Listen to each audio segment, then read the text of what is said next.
When we look up at the night sky, the stars seem perfectly still. Yet in truth, they're whispering the story of time itself. In the silence between the universe's breaths lies a tale older than every civilization, deeper than every faith. The story of Earth, and of that fleeting moment when nothingness became life.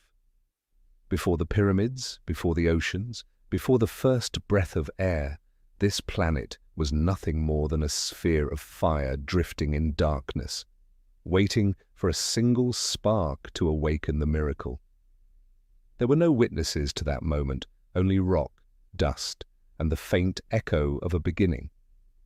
Everything we call history, the empires, the wars, the great names, is just a thin layer of paint brushed over Earth's 4.5 billion-year-old skin. Every grain of sand, every stone, every gust of wind has seen worlds that no human ever knew, and quietly buried them in the deep layers of memory. In tonight's episode of Bedtime History, we'll journey back to the dawn of the planet, a time before time itself, when life was only a thought waiting to take shape. If one day you could travel back in time, back more than 4 billion years, the first thing you'd see wouldn't be a blue sky, but an endless ocean of fire. The air was thick like smoke, heavy with ash and sulfur.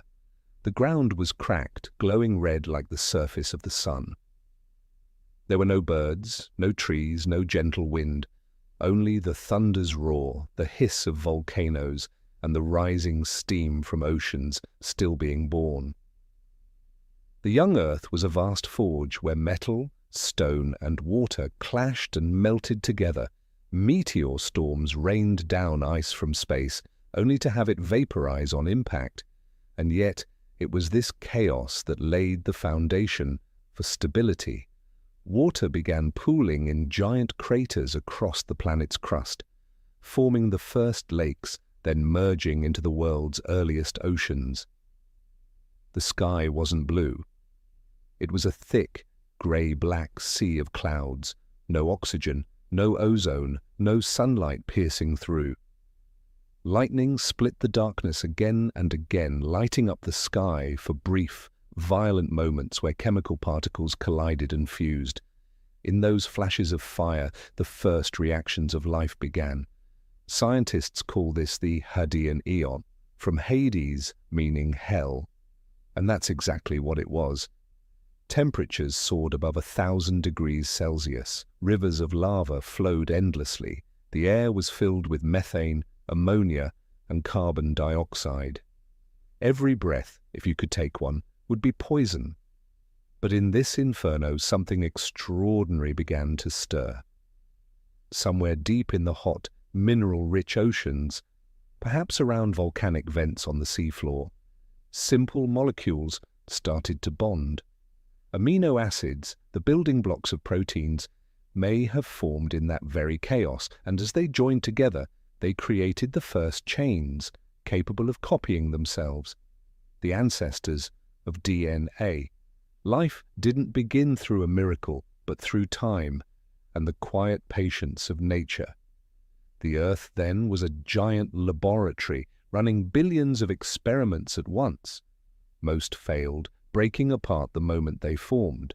But all it took was one structure that lasted a little longer, copied a little faster, to cross the thin line between lifeless and living.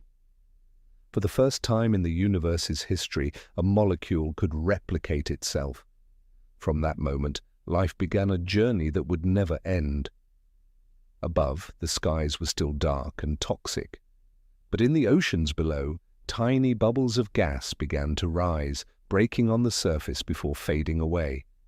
Bubbles filled with methane, hydrogen sulfide, and the faintest breath of early life.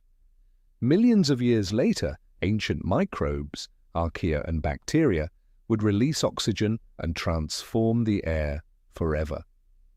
But for now, Earth was still a planet of sulfur and steam. If you could walk upon that land, every step would sink into hot ash. the sun would appear only as a pale glow behind thick clouds.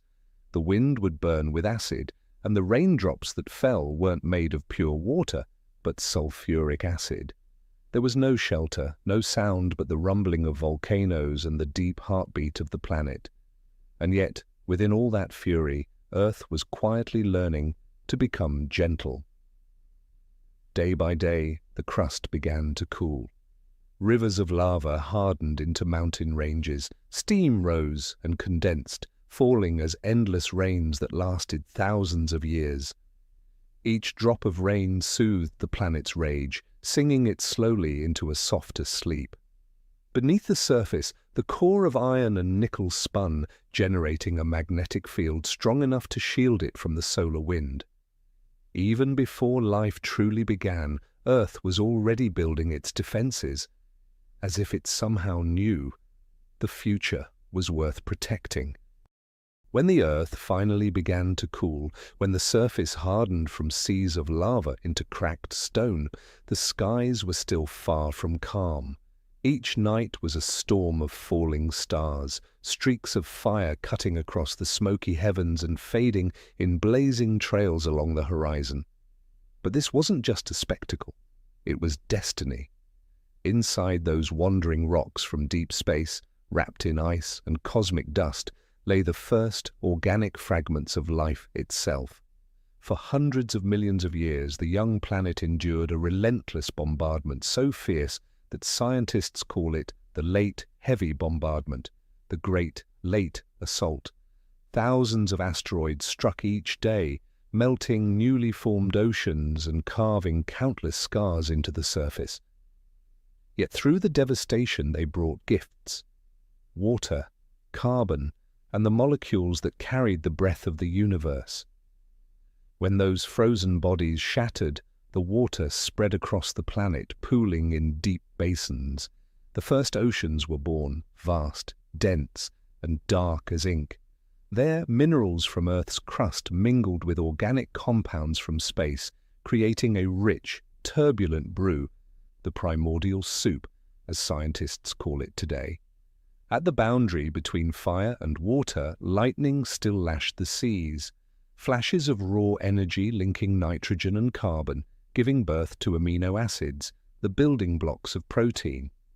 From proteins came the first cell membranes, and within those shimmering droplets, molecules capable of replication began to form. No one witnessed the moment, but we know it happened because we are its descendants. Perhaps in a crack deep beneath the ocean floor, near a hydrothermal vent, those early molecular chains found shelter from the ultraviolet rage above. There, heat, minerals, and pressure created the perfect chemistry. One molecule copied itself, then two, then countless more. Life didn't need intention, it only needed opportunity, and the planet gave it that chance. The first organisms had no eyes, no mouths, no shapes we'd recognize. They were single cells drifting in the warm darkness of the sea, carrying within them the earliest code of heredity. From that moment, the ocean was no longer silent.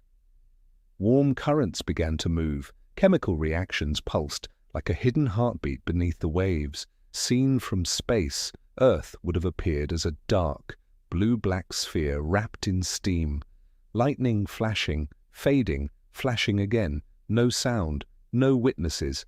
But within that thick, clouded world, matter was quietly arranging itself into the language of life.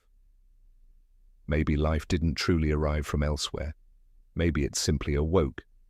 The ingredients were already here, locked inside the stardust that formed the planet itself. When the right conditions aligned, those particles remembered how to be alive.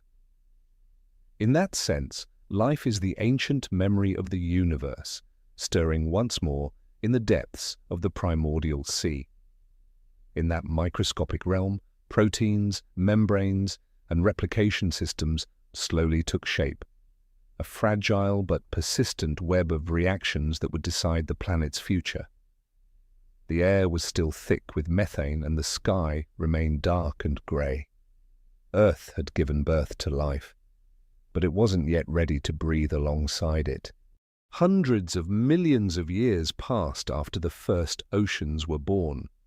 The land was still barren, no grass, no leaves, no sound except the crash of waves and the wind brushing across naked stone. But beneath those murky waters, life was quietly spreading. Small, patient, endlessly dividing.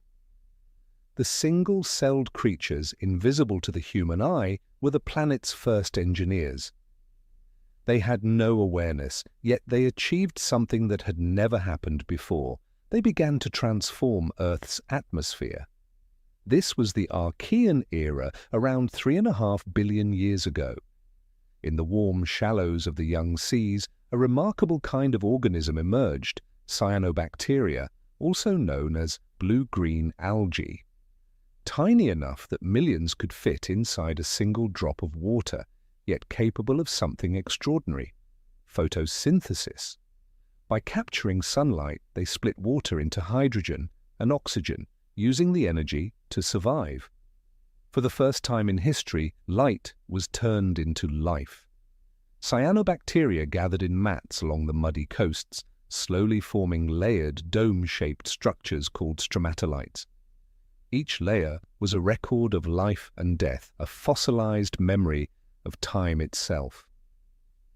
Even today, these formations can still be found in places like Australia, South Africa, and Canada, silent witnesses from an age when Earth was still learning how to run its own systems, and yet these peaceful little creatures unknowingly became the first killers in the planet's history.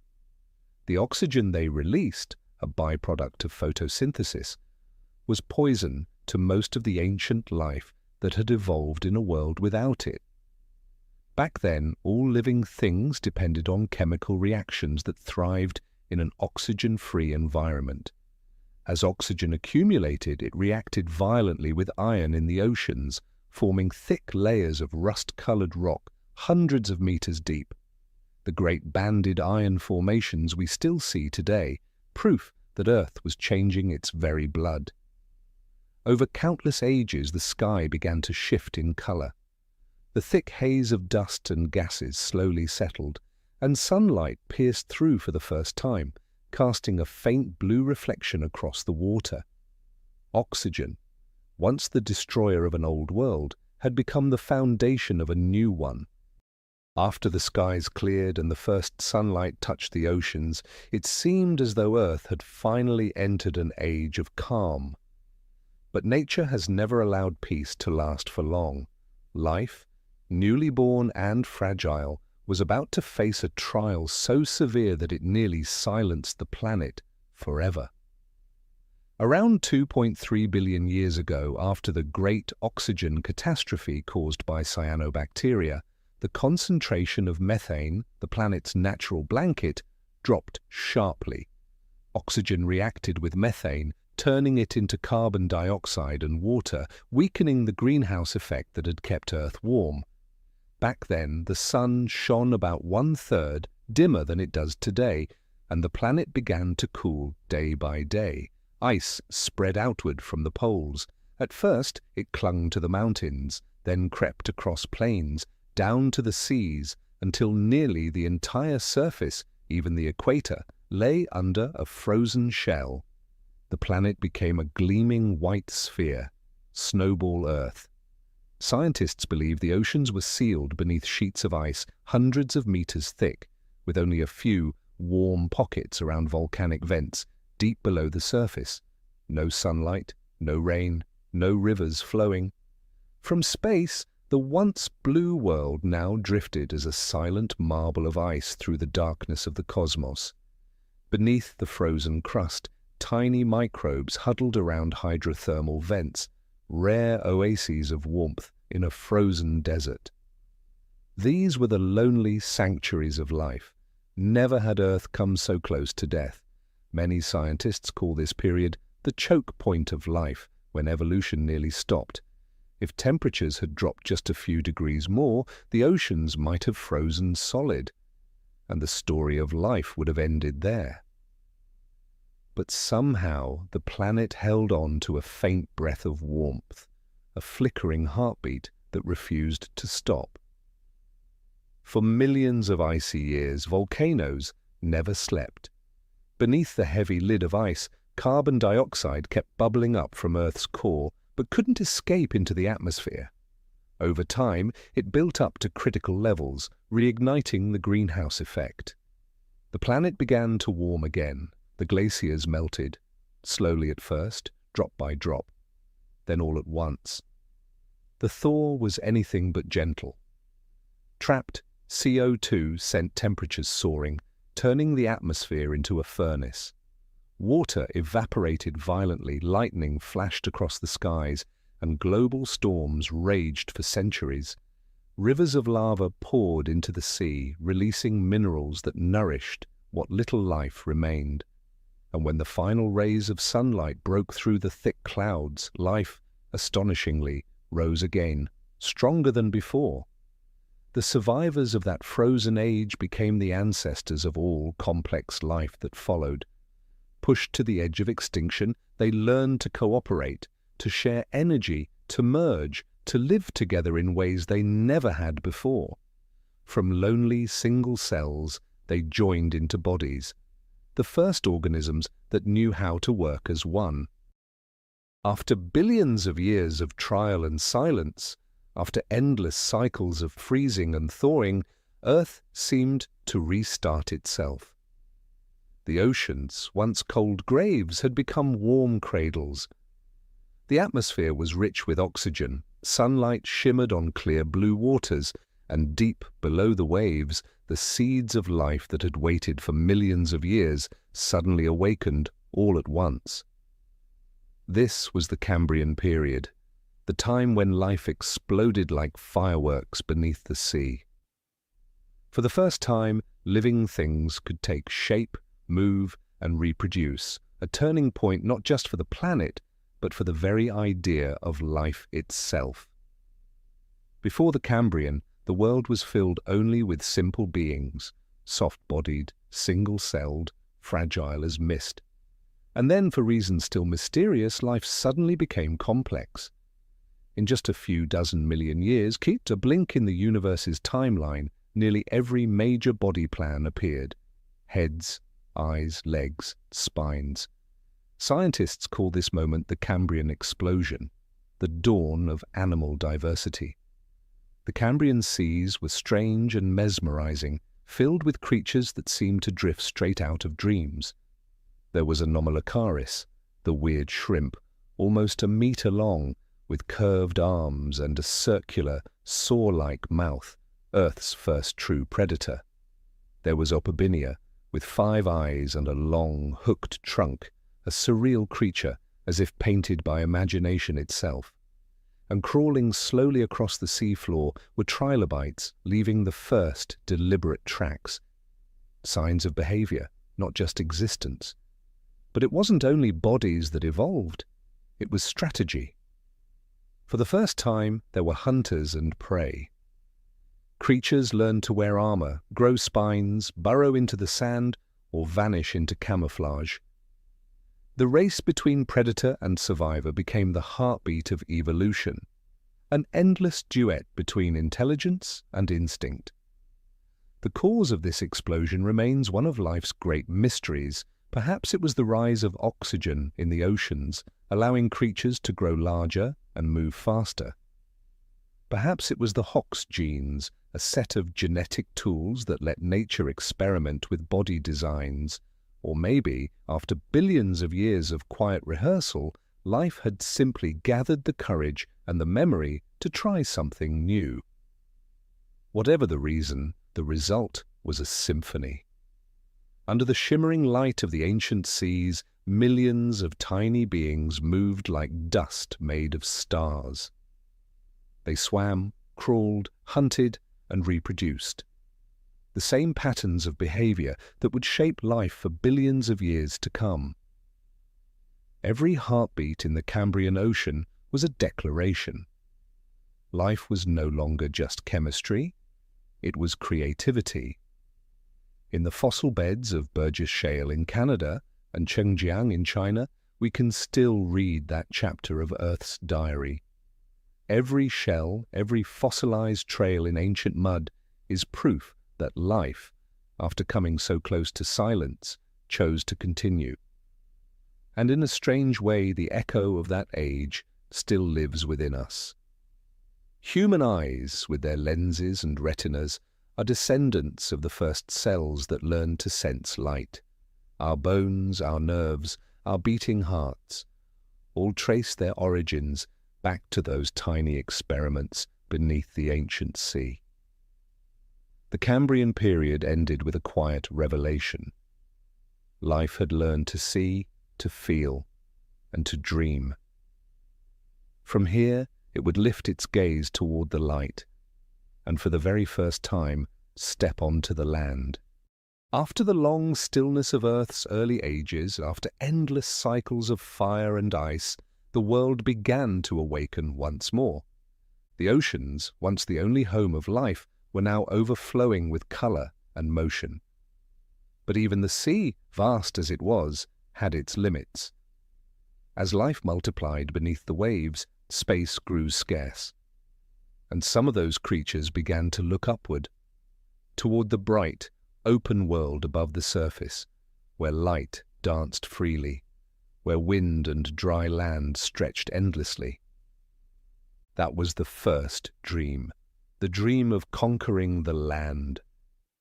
Back then, Earth's surface looked nothing like it does today. There were no meadows, no trees, only red deserts of rock, scattered volcanoes and barren mountains where dust blew freely through silent valleys. Rain fell, but only to wash away the soil back into the sea. The land was empty, lifeless, and yet full of promise. And from the oceans, the first seeds of that new world began to rise. The pioneers were not animals, but plants. Around 470 million years ago, green algae began to evolve, growing simple roots that helped them cling to the bare rock. They learned how to draw water and nutrients from the ground, how to withstand ultraviolet light, and most importantly, how to photosynthesize in open air. Along the rocky shores, thin carpets of green spread out, fragile but determined, transforming the atmosphere once again. Gradually, mosses and early ferns took hold, forming the planet's very first soil. As plants spread and covered the surface, the air became humid, rains grew more frequent, and the land began to hold water. It was as if Earth had put on a new skin, and when that green skin was ready, animals followed. At first, they were tiny, crustaceans, worms, insects, crawling over moss and algae to feed. But soon, one kind of fish in the ocean developed stronger fins, limbs capable of lifting it from the water. That moment marked one of the greatest turning points in history. Life was leaving the sea. This was the Devonian and Carboniferous periods from about 419 to 299 million years ago, an age when Earth itself became a living laboratory of evolution. The oceans were still immense, but now they were only part of the story. The true adventure had begun on land. Plants flourished, towering lycopsids, ancestors of today's conifers, rose tens of meters high like green spires. Ferns with vast fronds spread wide across swampy forests, creating giant canopies that turned rain into mist. The air was thick with oxygen, so much that it was almost flammable. And with that abundance, life grew to impossible sizes. Insects, once tiny creatures of the Cambrian, became giants. The dragonfly Meganeura spread wings over 2 feet across, gliding through humid jungles. Pulmonus scorpius, a scorpion as long as a human arm, hunted under the shadows, and crawling through the muck, the millipede Arthropleura stretched nearly 2 meters long, the largest land invertebrate to ever live. The Carboniferous forests were home to these prehistoric titans, creatures without bones yet ruling by sheer size and number. Meanwhile, beneath the waters, fish evolved at breathtaking speed. It was the age of fishes when nearly every kind we know today took form: jawed fish, bony fish, cartilaginous fish, and lobe-finned fish. Among them, a few began to transform their fins into legs, the first step toward amphibians. Some developed thicker skin to withstand dry air, others formed primitive lungs to breathe outside the water. Each was an experiment, nature's way of testing new boundaries. On land, amphibians multiplied, filling swamps and riverbanks. They could swim, crawl, and breathe both water and air. Ichthyostega and Acanthostega, the most famous of them, had 4-fingered limbs and early lungs, the ancestors of all vertebrates to come. With every hesitant movement, they were writing the opening chapter of a story that would one day lead to us. But evolution never moves in a straight line. Every advance comes with a cost. As forests spread, carbon dioxide levels dropped, cooling the planet. Ice formed again at the poles, swamps dried out, isolating the creatures that depended on them. Some amphibians adapted, developing dry skin and hard-shelled eggs, and from them reptiles were born. The invention of the amniotic egg was one of nature's greatest revolutions. It allowed life to leave the sea completely, carrying the ocean within each shell. Every creature that hatched carried a memory of those ancient waters, repeating evolution's story in the womb. From single cell to fish to breathing being, Earth, at last, had become a planet of walkers. The Carboniferous world was both dream and nightmare. Forests so tall they blotted out the sky, tree trunks so massive we can hardly imagine them today. Rain fell endlessly, the ground was flooded to the knees, and sunlight filtered through the canopy in dim golden streaks. Beneath the mud, fallen trees slowly decomposed, compressed over millions of years into coal, the dark treasure humanity would one day unearth. Those black veins still hold the breath and spirit of those ancient forests. Looking back, the Devonian and Carboniferous periods were the childhood of living Earth, when the planet first learned to breathe, to sing, and to cast shade. But like every age of abundance, it ended in upheaval. By the close of the Carboniferous, the climate grew unstable. Continents collided, forming the supercontinent Pangaea. Temperatures fell, many of the giants vanished. The ancient forests withered, leaving behind endless plains of coal, the silent memory of a world that once flourished. And then, as if nature were preparing for a tragic new movement in its grand symphony, Earth entered the darkest chapter in its entire history. There are moments in evolution when time itself seems to hold its breath. When every sound fades, the forests fall silent, the oceans die, and the sky turns to ash. Moments that don't last for days or years, but for hundreds of thousands of years, a slow, suffocating agony of a living planet. About 252 million years ago, at the end of the Permian period, life on Earth faced the greatest catastrophe ever recorded, the Great Dying. Before that, the world of the Permian was nothing short of paradise. The supercontinent Pangaea stretched from pole to pole, uniting all the land masses into one colossal body. Forests had returned after the Carboniferous, giant reptiles ruled the land, insects filled the skies, fish and coral thrived in the seas. Life had reached its peak, diverse, abundant, balanced. It seemed perfect. But in nature, perfection is always the prelude to collapse. It began with fire. In what is now Siberia, a massive rift opened in Earth's crust, and for millions of years it never closed. Thousands of volcanoes erupted endlessly, flooding the land with lava and choking the air with toxic gases. The atmosphere filled with carbon dioxide and methane, transforming the planet into a colossal greenhouse. Global temperatures rose by more than 10 degrees Celsius. The oceans simmered, oxygen vanished from the water.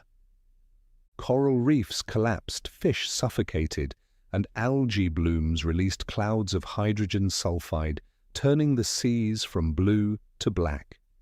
Acid rain fell, forests bleached and burned, the skies darkened with smoke. Great forests that once towered for hundreds of feet were reduced to ash.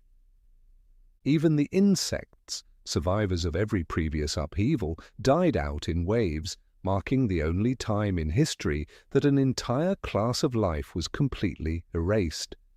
Dominant land creatures like Dimetrodon, Gorgonopsids, and the early mammal ancestor, Lystrosaurus, faced extinction. Over 90% of marine species and 70% of land species vanished. The world fell silent, a silence so deep it felt as if the planet itself had stopped breathing. The oceans lay barren, no coral, no fish, only emptiness. On land, the surface was scorched and lifeless, stripped bare by acid rain. Life, once overflowing in every corner, had been reduced to scattered embers in the dark. What happened during the Permian extinction wasn't just a biological disaster. It was the total breakdown of Earth's systems. The delicate cycles of carbon, water, and oxygen collapsed. Climate swung violently between extremes.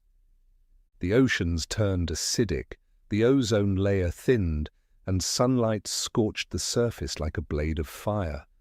The layers of red and black rock that remain today, meters thick, still tell the story.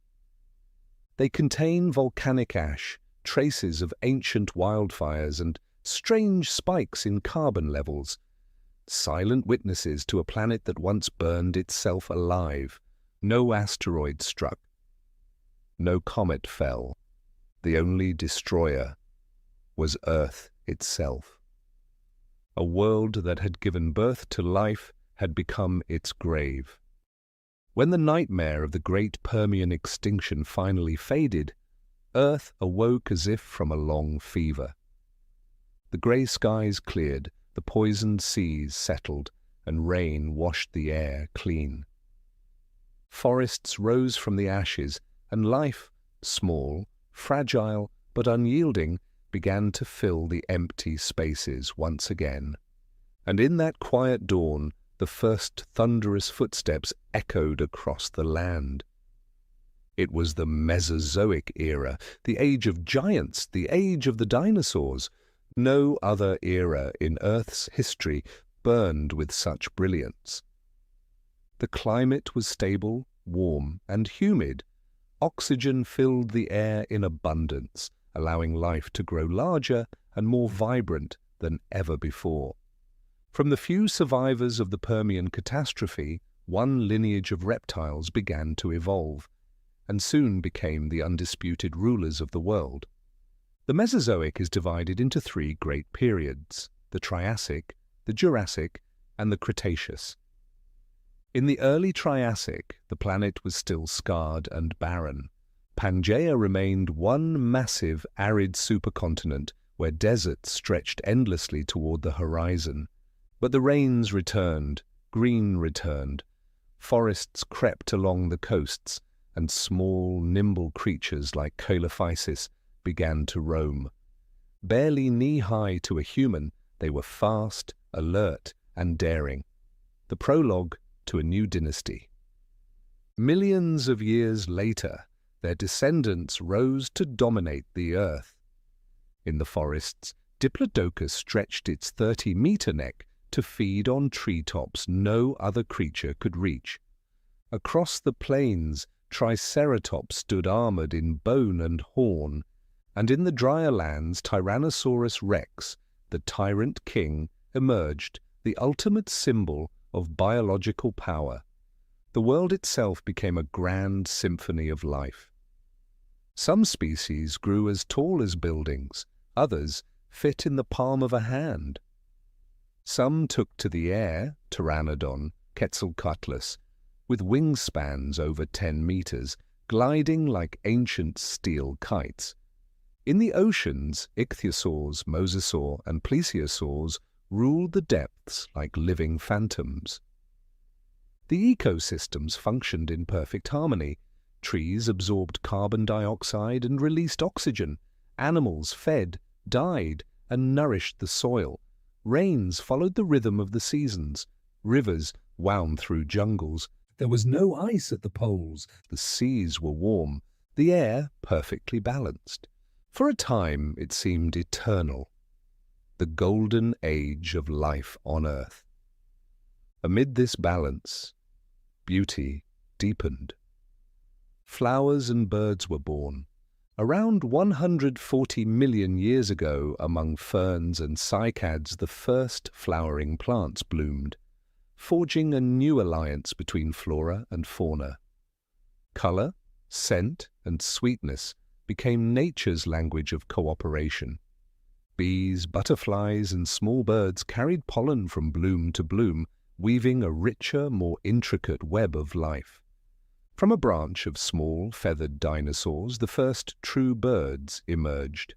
Archaeopteryx, half reptile, half bird, still had teeth and claws, yet its feathered wings hinted at a future the Earth had never seen before. When those wings beat for the first time, the world changed forever. Life could now not only crawl or swim, it could fly. But beneath the surface of that long equilibrium, the seeds of change were quietly stirring. The continents began to drift apart. Pangaea cracked and gave birth to the Atlantic Ocean. Volcanoes rumbled, CO2 rose, and the climate wavered. Seas advanced and retreated. Forests shifted with the rains. And, as always, nature began to test its children once more. For over 160 million years, dinosaurs ruled the Earth, a span hundreds of times longer than the entire history of human civilization. They rose from the ashes of the Permian, endured countless generations, and built a world so balanced, so magnificent, it seemed eternal. But in every steady heartbeat of nature, change is waiting. And near the end of the Cretaceous, the skies began to look strange. Ash clouds dimmed the horizon, faint, smoky veils that whispered of an ending that could no longer be avoided. Before that fateful morning, the planet was still basking in the height of the Mesozoic's glory. The jungles were lush and endless, the oceans teemed with life, and the skies were filled with the wings of giants. Tyrannosaurus rex ruled the plains. Triceratops grazed peacefully beneath towering ferns. Pteranodon glided above the winds like ancient gods. No one, or rather no living creature, could have imagined that it was all about to end. Not through evolution, but through a stone from the heavens. It came from far, unimaginably far away, likely from the asteroid belt between Mars and Jupiter. A massive rock, more than 10 kilometers wide, hurtling through space at over 70,000 kilometers an hour. For millions of years it wandered silently, until its orbit crossed paths with Earth. There was no warning, no sign, no omen. When it entered the atmosphere, no creature below could comprehend that it was witnessing the end of its world. The impact struck where the Yucatan Peninsula of Mexico now lies, the site known today as Chicxulub. In less than a second, the energy released equaled more than 10 billion nuclear bombs. A part of the Earth's surface vaporized instantly.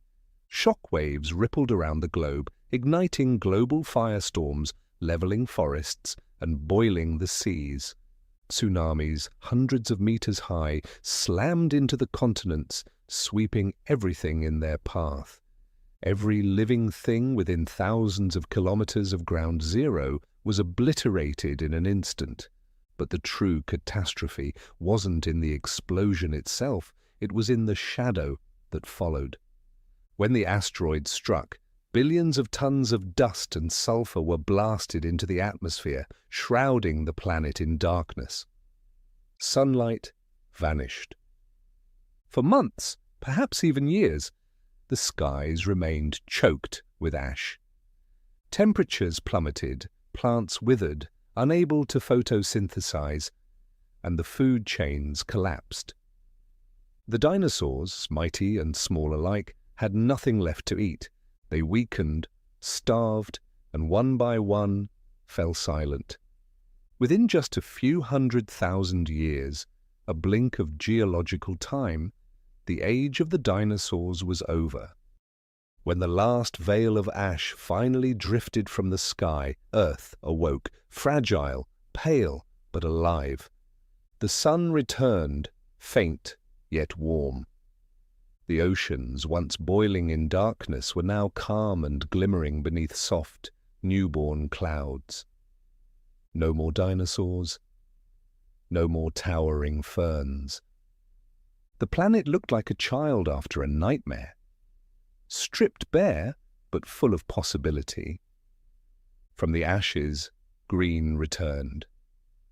Weeds crept through cracks in stone, then shrubs, then forests, not the ancient jungles of the past, but new ones filled with flowering plants and seed-bearing trees. The air, once heavy with sulfur, now carried the sweet scent of resin and pollen. Birds, the last heirs of the dinosaurs, took flight over these young forests, carrying life from one place to another. Amid the warm, ashy soil, mammals, who had hidden in the shadows for tens of millions of years, began to rise. Once tiny and timid, they had lived by night, burrowed in the earth to avoid predators. But now the great rulers were gone. The empty throne left behind by the dinosaurs was the gift extinction had given them. The world after the impact was lighter, warmer, more breathable. The forests overflowed with food, and within just a few million years, mammals evolved at a pace never seen before. Some returned to the seas, becoming the ancestors of whales and seals. Some climbed trees and became primates. Others learned to hunt, turning into ancient wolves and cats. And on the plains, small creatures grew sharper teeth, stronger claws, and above all, sharper minds. Intelligence had become Earth's new survival tool. The Cenozoic era, the new age of life, was when Earth found balance again. No single species ruled unchallenged. Nature became a delicate web, herbivores, predators, birds, insects, trees, microbes, each keeping the other in check as if the planet had finally learned from its past mistakes. But the greatest change of all wasn't in size, it was in mind. Mammals, with their growing brains and ability to learn, began to live differently. They cared for their young. They cooperated, they remembered. For the first time, memory itself became a force of evolution. Earth began to hum with a new kind of sound. Not the thunderous roars of dinosaurs, but a gentler harmony. The distant calls of primates, the soft hiss of leopards, the rustle of flowering forests breathing in the wind. From canopy to plain, small footsteps spread across the planet, the first notes of a symphony still growing. Around 55 million years ago, the climate warmed. Moist air turned to clouds and rainforests stretched across the continents. It was the age of primates, High in the trees, small creatures began to grasp branches with their hands, to see forward with two eyes, judging distance, remembering paths, recognizing faces. And in those eyes, for the very first time, the world began to see itself. From them, the first primates, would come a new branch of life, carrying within it the seed of consciousness. The forests had returned, the oceans sang again, and on the new plains of Africa the sun rose each morning as if the world had never known memory. But somewhere among the creatures still hiding in the trees, a small species was quietly changing, not through muscle or speed, but through thought. They learned to watch, to predict, to imagine. The first faint sparks of intelligence. It was they, the half-animal, half-human beings, who would begin the newest and perhaps strangest chapter in Earth's story, the arrival of humankind. Around 4 million years ago, on the dry plains of East Africa, once lush rainforest, now open grassland, the climate began to shift. Trees retreated, shade vanished, and in the golden heat of the savannah, one small creature was forced to adapt. Instead of running, it stood up. That single motion, the act of rising, changed the destiny of the planet. This species was called Australopithecus, the southern ape. They had no claws, no fangs, no speed, no strength to match predators. But when their hands were freed from supporting their bodies, they became tools of something new, hands that could hold, grasp, and experiment. On a layer of volcanic ash at Laetoli, the footprints of Australopithecus afarensis still remain after millions of years. The first steps taken fully upright, arms swinging gently for balance. No one knows if they understood how different they were from other creatures, but in that moment, Earth had gained a being that could look forward, a creature whose thoughts began to grow from its movements. They lived in small groups, gathering around water sources, picking fruit, digging roots, and sharing food. They couldn't speak, but they could shout, gesture, and communicate with glances and cries. In every warning call, in every act of sharing, the seeds of language and memory were beginning to sprout. They didn't know they were starting something extraordinary, but nature did. The planet was experimenting with a new kind of awareness. And after hundreds of thousands of years of trial and error, a new species emerged from them, Homo habilis, the handy human.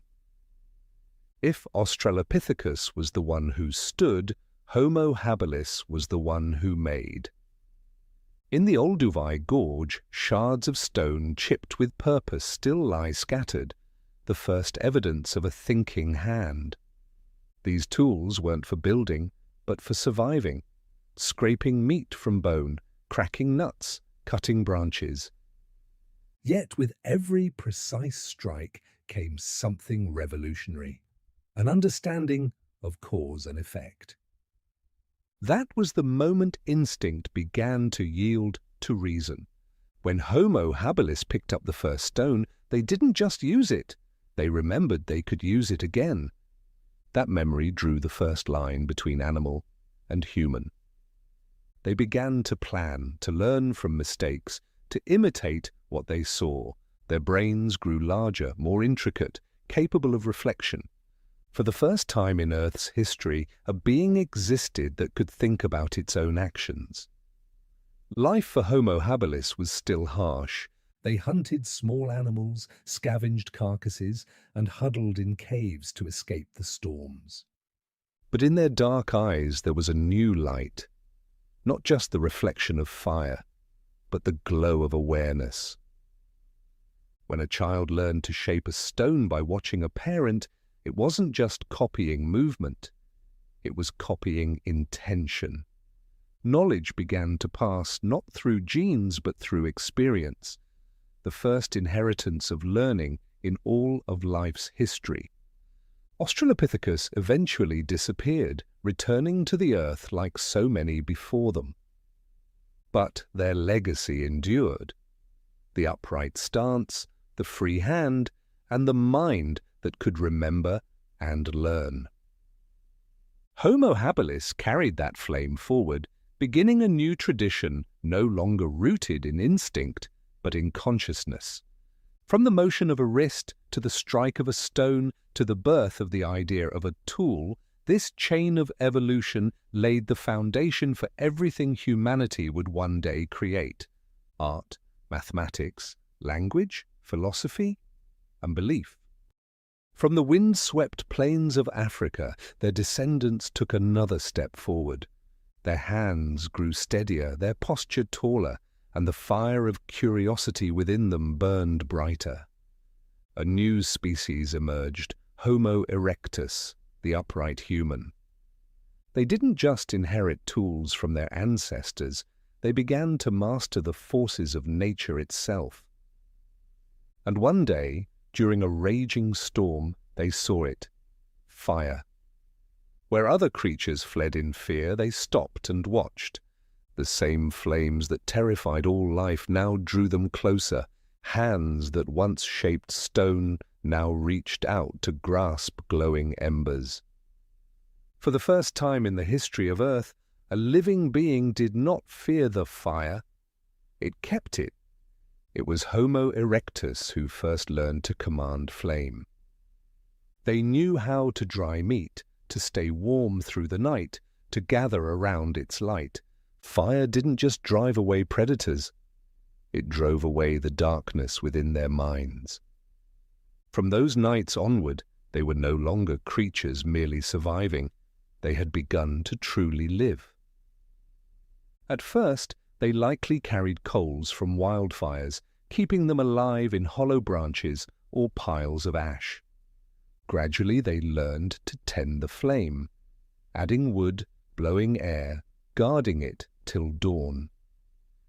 Keeping the fire alive became a sacred duty, perhaps humanity's first act of shared culture.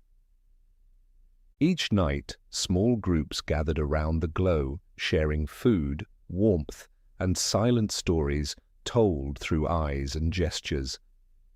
In that golden light, the first sense of community was born. Fire changed everything.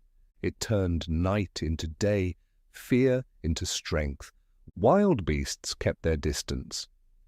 Cold climates were no longer death sentences. Most importantly, it cooked food.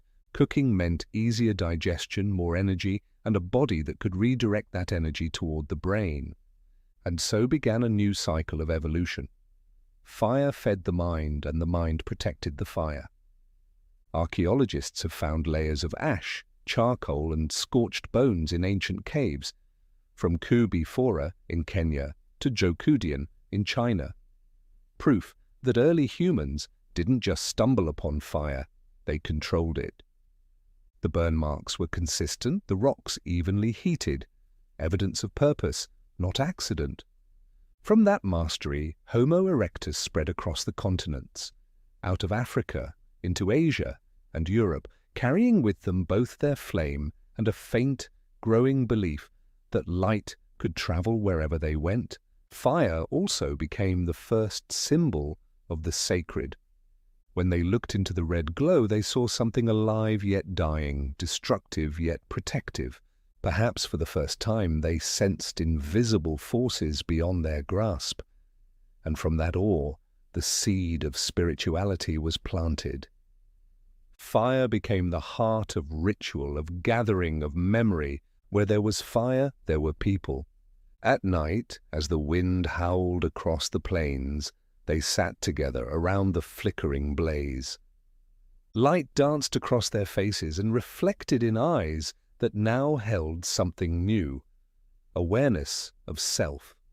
Under a star-filled sky, Homo erectus didn't just gaze upward, they began to wonder.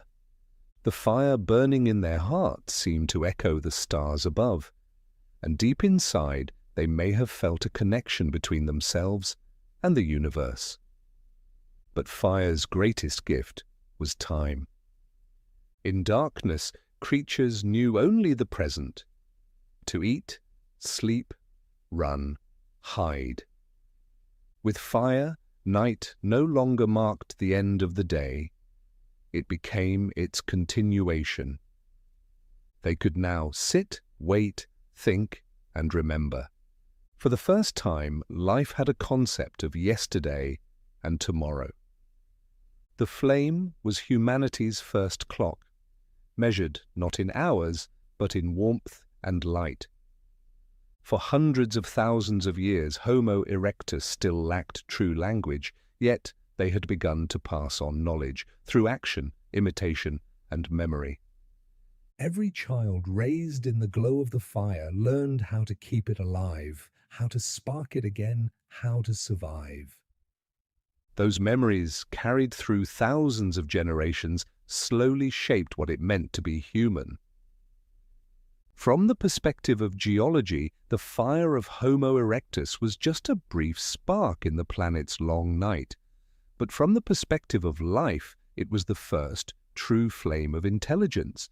A creature had learned to master an element, and with it began to shape the future of the world. One night, long after Homo erectus first learned to tame the flame, that same fire still burned, but those gathered around it were no longer silent beings. They looked at one another, gestured, spoke sounds that carried meaning, and slowly they learned to name the world. That was the moment Homo sapien, the one who thinks, appeared. And from that instant on, Earth didn't just breathe and multiply, it began to dream. Around 300,000 years ago, in Africa, Homo sapiens was born. They weren't as strong as their Neanderthal cousins, nor armed with claws or fangs. Their advantage was something invisible, a brain wired for imagination. Inside it, memory was no longer just storage, it was organization, comparison, connection. While other animals reacted only to the present, humans could recall the past and imagine the future. That ability made consciousness the most powerful weapon life had ever created. Language was the first great breakthrough. When sounds gained meaning, knowledge could travel without sight. Fire, water, beast, we. Each word was a capsule of memory, a thought that could be shared and carried. When Homo sapiens spoke, they didn't just exchange information, they created shared reality.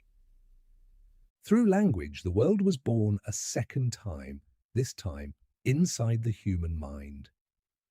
Then around 70,000 years ago, something miraculous unfolded: the cognitive revolution.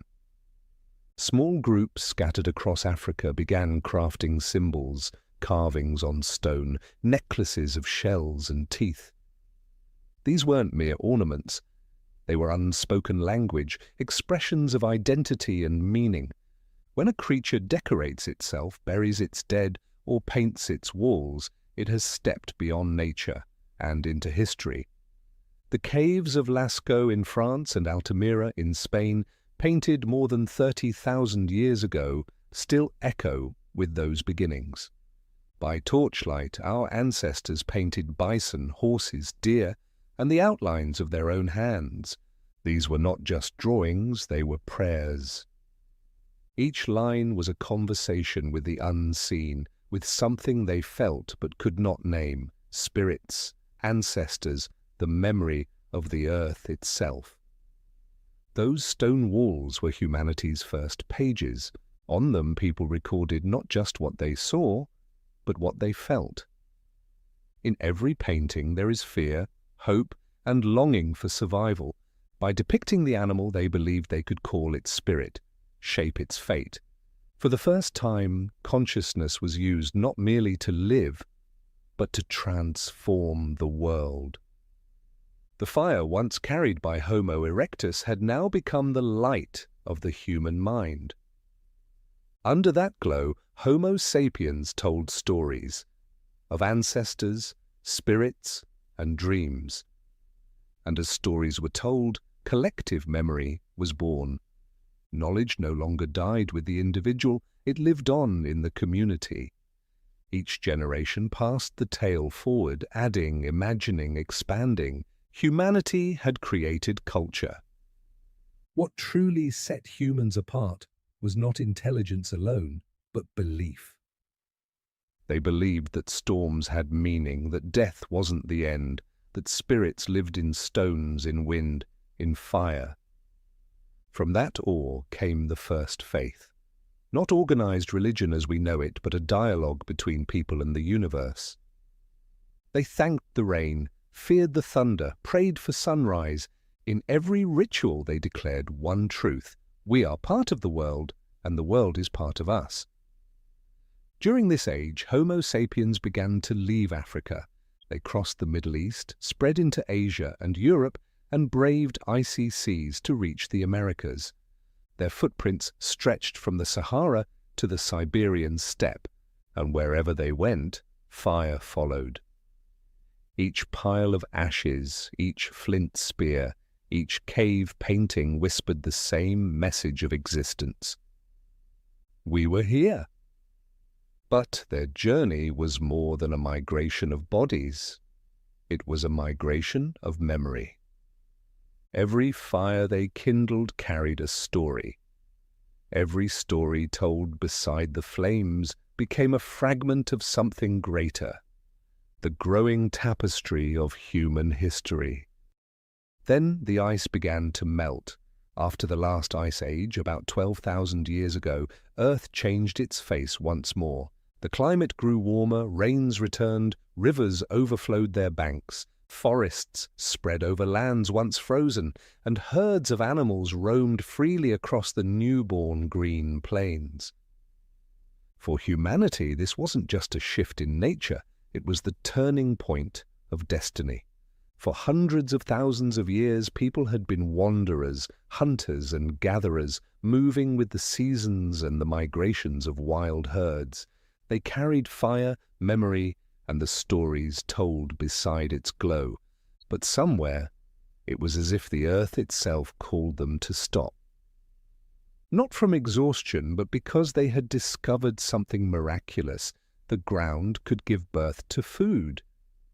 In the Fertile Crescent, the cradle stretching from the Jordan Valley to Mesopotamia, early humans discovered that the grains scattered by chance would grow back. And when they stayed long enough to watch, they learned something even more profound. The land would feed them if they learned to care for it. Thus, the first seeds of agriculture, and civilization, were planted. The world's first true village appeared, Jericho in the Jordan Valley, over 10,000 years ago. From afar, it seemed humble, a few dozen mud brick houses, stone walls encircling them, a well at the center. But Jericho was a milestone, the dawn of settlement. Humans no longer lived in temporary shelters. They built permanent homes.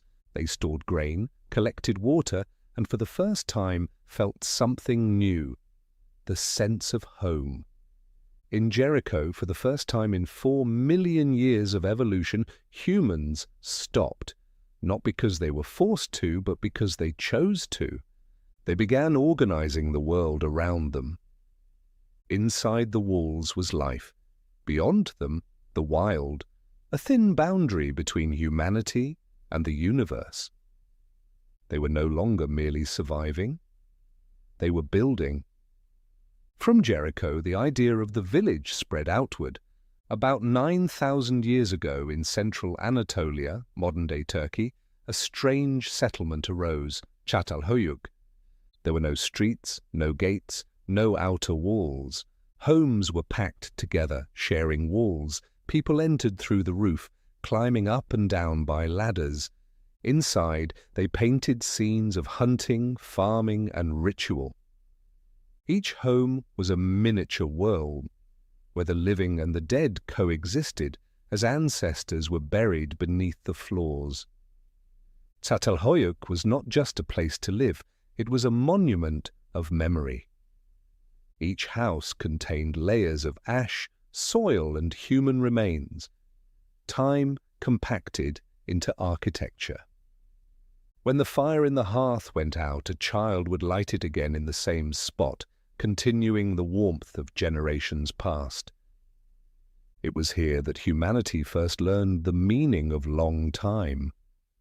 No longer did they think only of the next hunt or next season, but of next year's harvest and their children's future. With agriculture, the world changed completely. Abundant food allowed populations to grow. Small communities became societies. Some people farmed, others crafted pottery or guarded the granaries. Labor divided, roles emerged, and from them, organization was born. Someone had to store the food, count the harvest, and decide how to share it. And thus, the first power structures took root, along with belief. Temples began to rise. In Çatalhöyük, walls were decorated with bull skulls, horns, and statues of round-bodied women, symbols of the Mother Earth.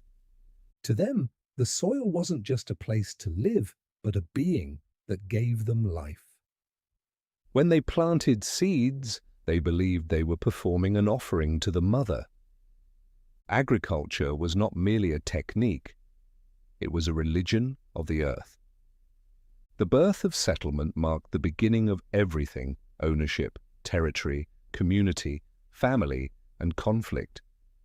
Once humans had land, they had something to defend. Once they learned to store, they learned to divide. But above all, settlement gave them a gift their nomadic ancestors never had: lasting memory. In the past, each generation left only footprints. Now they left walls, pots, seeds, and ashes, traces you could touch. Memory was no longer just a story. It became artifact. For the first time, humans began to build their own past. Jericho and Çatalhöyük were only the first echoes in a long symphony of civilization. From them, humanity began weaving a web of settlements stretching from the Levant to the Tigris, from the Nile to the Indus. They were just the first seed, but from those seeds the entire history of humankind began to bloom. And then, about 5,000 years ago, that seed grew into the first great tree of civilization, in the land between the Tigris and Euphrates rivers, in what is now Iraq. There, humanity built Uruk, Ur, Lagash, Kish, and Eridu, the very first cities in human history. They called this land Sumer. From the small riverside villages, humankind stepped into a new age. They learned to make laws, to worship, to write, to organize, and to build social hierarchies. Order and belief were no longer born from nature. They were shaped by human hands and minds. Everything began with water. The two rivers brought both fertility and destruction. To survive, the Sumerians had to master nature, digging canals, building levees, dividing water. That required planning, and planning required leadership. From among them, the wisest and most respected, priests, chiefs, and record-keepers, became kings. Yet to be obeyed, a king could not be merely human. He had to be a child of the gods. That was when religion became politics. The Sumerians believed every city belonged to a specific deity: Uruk to Inanna, goddess of love and war; Nippur to Enlil, lord of the winds; Eridu to Enki, god of fresh water and wisdom. At each city's heart rose a massive stepped tower, the ziggurat, a staircase between heaven and earth. Beneath its base were markets, granaries, and homes. Above its summit, incense curled toward the sky. Whenever people saw that smoke, they knew the universe was in balance. On clay tablets carved with wedge-shaped symbols, what we now call cuneiform, the Sumerians recorded grain rations, taxes, oaths, and hymns to their gods. From that moment, human memory stepped out of the mind and became text. They didn't just speak their history, they wrote it. Around the same time, another civilization rose along the Nile, Egypt. If Sumer built its cities out of mud brick, Egypt built its kingdom out of faith. Each year the Nile swelled, spread its silt, and then withdrew, leaving rich soil, a perfect rhythm, like the breath of the divine. Egyptians believed that life and death, day and night, the rising and falling of the river, all reflected Ma'at, the sacred order of the cosmos. The pharaoh, the great house, was not just a ruler, but a living god. He was Horus in life, Osiris in death, the bridge between heaven and earth. When the pharaoh spoke, it was the voice of the divine. When he died, the entire kingdom built pyramids to send his soul back to the stars. Massive stones weighing tens of tons were stacked in perfect silence, as if humanity itself was reaching for immortality.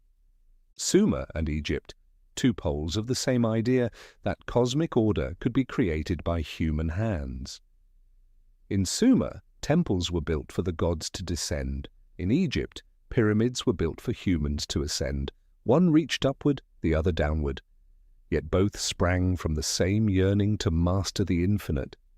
And strangely, within the temples meant for gods, humanity discovered itself. To build ziggurats, they learned geometry. To divide the land, they learned surveying. To record offerings, they invented writing. And when they wrote, they realized they could shape the world with symbols, just as the gods shaped it with words. Those first states were more than places to live. They were engines of ideas. Every brick, every idol, every line chiseled in stone declared the same truth. We do not merely exist in nature, we organize it. At the dawn of civilization, when ziggurats touched the sky and the pyramids caught the sunlight of the Nile, humanity had no idea it was standing before a discovery that would forever change the order of the world. A small invention, like just the merging of two soft, ordinary metals, but powerful enough to rewrite history, copper and tin, fused together in fire, gave birth to something radiant and enduring. The world entered the Bronze Age, and from the red glow of the forge, power itself was born. No one knows who first melted metal. Maybe it was a potter who noticed a lump of ore changing color in the kiln. Maybe it was a child tossing a shiny stone into the coals and watching it melt like blood. From that moment on, fire was no longer just for cooking or warmth.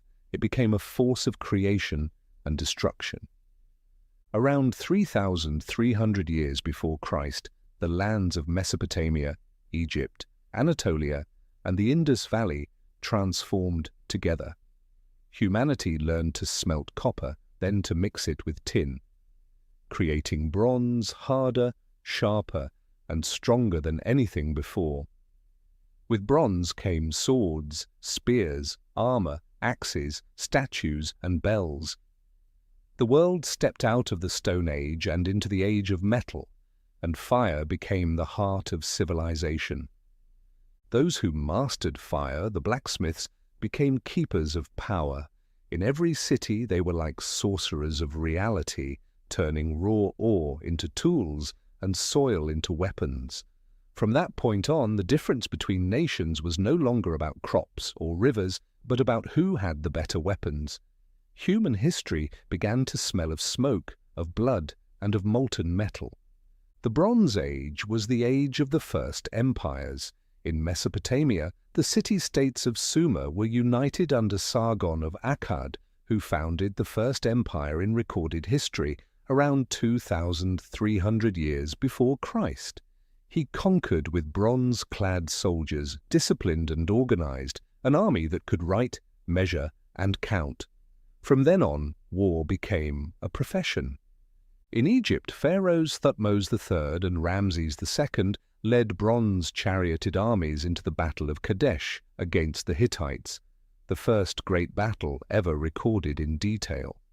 In Anatolia, the Hittites mastered the art of forging iron earlier than anyone else, paving the way for the coming Iron Age. In China, the Shang dynasty began casting massive bronze weapons and ritual bells, inscribing words on bones, blending fire, metal, and writing into a single sacred ceremony. But with the brilliance of civilization came the shadow of war. Once, humans killed each other with stone, crude, close, almost personal. Now they could strike with the gleam of metal. Every sword was both a work of art and a death sentence. In the forge, creation and destruction shared the same breath. When a blacksmith raised his hammer, he was shaping the future, or ending it. The Bronze Age was also the age of heroes. Gilgamesh of Uruk, Achilles of Mycenae, and the warriors of ancient Egypt and China all carried the same image. Humanity transformed into legend through battle. For the first time, history and myth became one. Tales of glory were carved into stone, cast into vessels, and sung beside the firelight. Under the glow of bronze, art, trade, and religion flourished. Metal did not just create weapons, it forged jewelry, bells, and instruments that resonated through temples like the voice of the gods. Wherever bronze shone, there too was the ritual of power. Like every great peak before it, the Bronze Age could not escape the law of decline. Around 1200 years before Christ, the ancient world seemed eternal. From Egypt to Mycenae, from Anatolia to Mesopotamia, mighty empires were bound together through trade, writing, and power. Thousands of years of fragile peace had built an almost global system, a web where copper, tin, turquoise, and ideas flowed across seas, deserts, and distant mountains. People believed that order had been achieved, that humanity had finally found its rhythm. And then, within a single, short century, everything collapsed. It wasn't one nation that fell, but the entire civilized world, as if the intricate web of humanity had suddenly lost its central thread. Archaeologists call it the Bronze Age collapse, one of the greatest mysteries in human history. Between 1200 and 1100 years before Christ, the great powers fell one after another. The Hittite Empire in Anatolia vanished from the map. Mycenae, the kingdom of warriors later celebrated by Homer, was abandoned. Ugarit, the great port of the Mediterranean, went silent. Among the last surviving clay tablets, one desperate letter was found. "The enemy is here. My ships are gone. Send reinforcements if there is still time." That was the final message. And the world it belonged to never answered back. Even Egypt, the most enduring civilization of all, could not escape. On the walls of Medinet Habu, Pharaoh Ramses III carved scenes of battle against a strange enemy, the Sea Peoples, migrants from the north who arrived by ships, bringing families, livestock, and weapons. Who they were remains debated, people from the Aegean, from Anatolia, or refugees driven by drought. Whatever their origin, they brought something more devastating than war, the mass migration of a world losing its balance. The collapse did not come from a single battle, but from a chain of breakdowns that rippled across the world. Trade routes froze, shipping lanes emptied, the supply of tin, the soul of bronze, ran dry. Without metal, no tools could be made, no weapons forged, armies disbanded, cities were deserted, and people retreated to the mountains and forests. The network that once tied dozens of civilizations together was now a collection of broken strands drifting in the dark. Modern scholars still debate the cause. Perhaps it was climate change, years of drought across the eastern Mediterranean, destroying crops and forcing migrations. Perhaps earthquakes struck again and again, toppling ports and fortresses, or perhaps the system had become too dependent on international trade, so connected that when one link broke, the entire structure fell apart. The world was too intertwined to stand alone, and so it collapsed together. What followed was a void, a hole in human civilization. After millennia of progress in writing, mathematics, architecture, and music, people suddenly forgot. In Greece, writing disappeared for nearly 4 centuries. In Anatolia, the cities of the Hittites were swallowed by weeds. In Mesopotamia, libraries were abandoned and cuneiform tablets shattered into dust, their language unreadable. For hundreds of years, humanity lived in a time without memory. Regions that once blazed with light, Mycenae, Troy, Hattusa, Ugarit, Babylon, became piles of broken stone.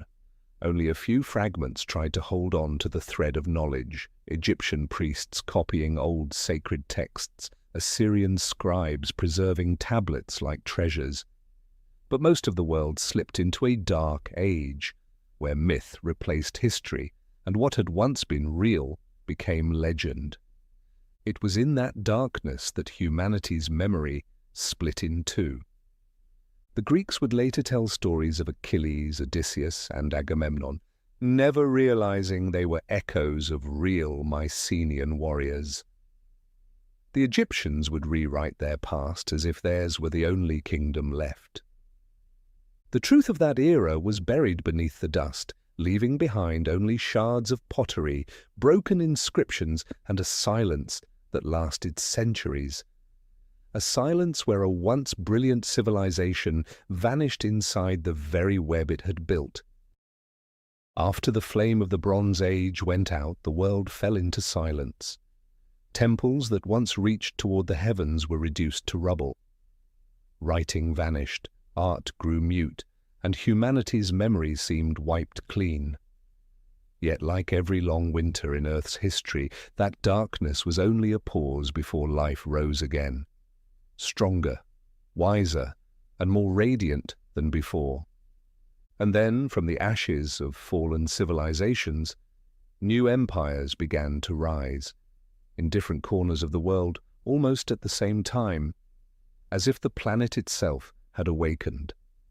In the West, across the rocky peninsulas of the Mediterranean, the Greeks learned once more to tell stories, to sing, and to rebuild memory through the power of the spoken word.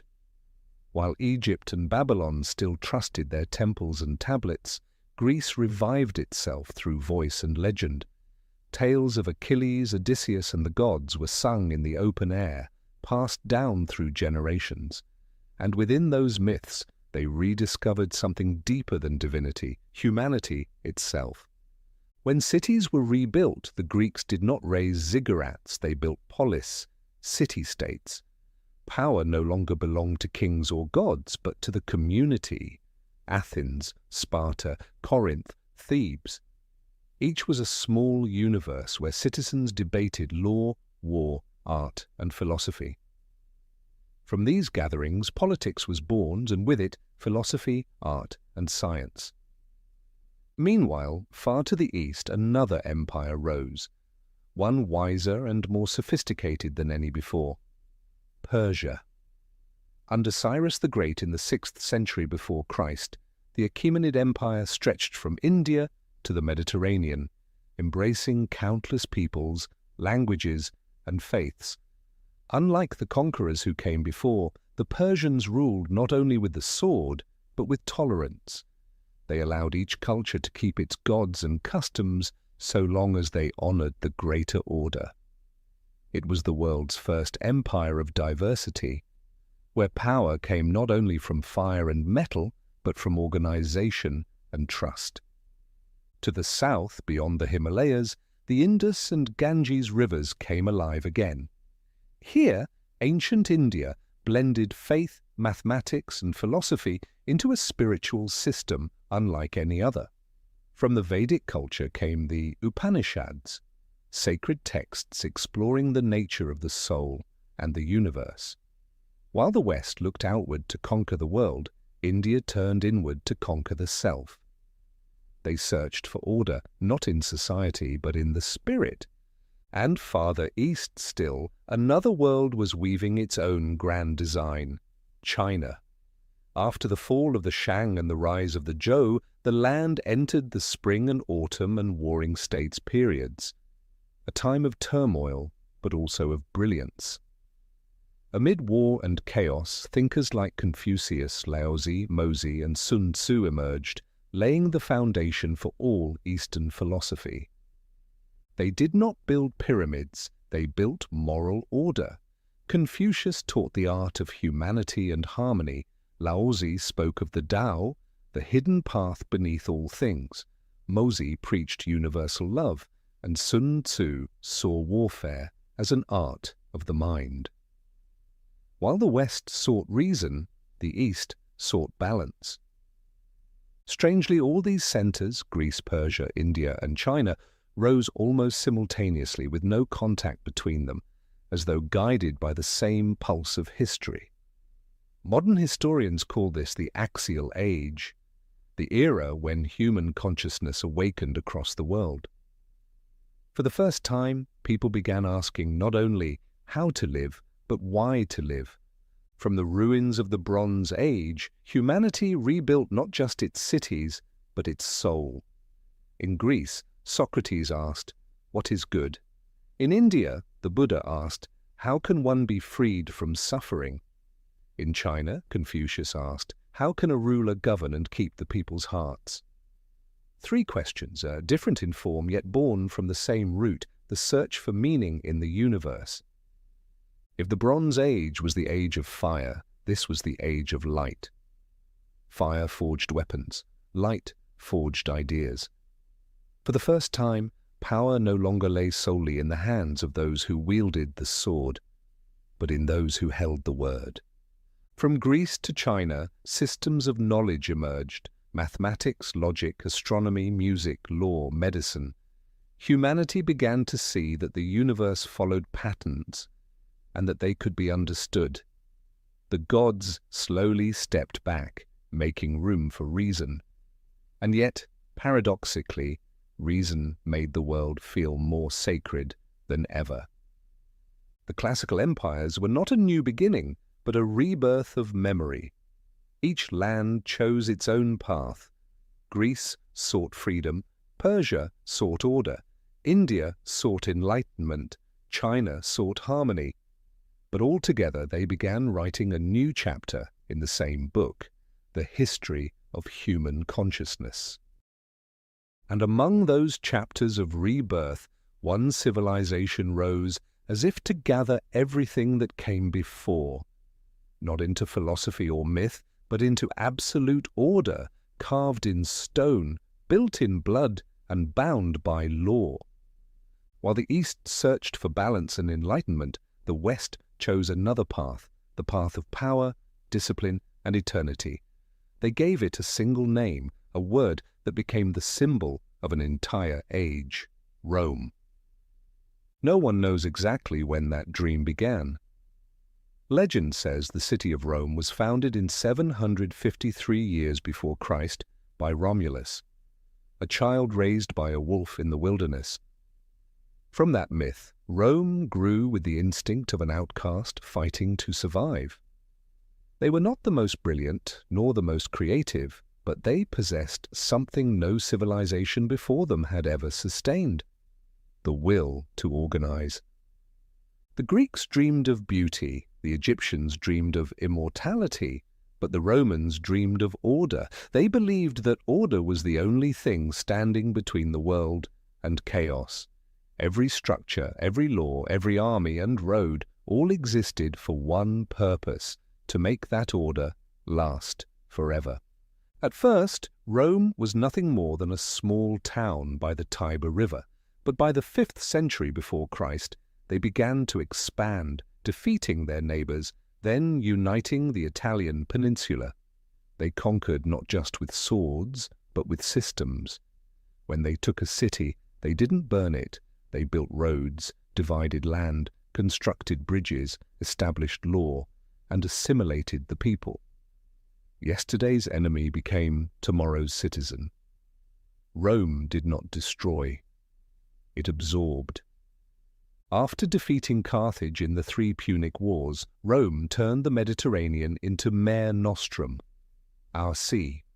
From Spain to Syria, from Egypt to Britain, people spoke different languages, worshipped different gods, but all bowed to the same symbol, the Roman eagle.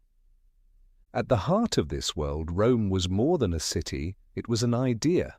Roman roads spread across continents, carrying soldiers, merchants, and messages back to the capital like veins returning blood to the heart.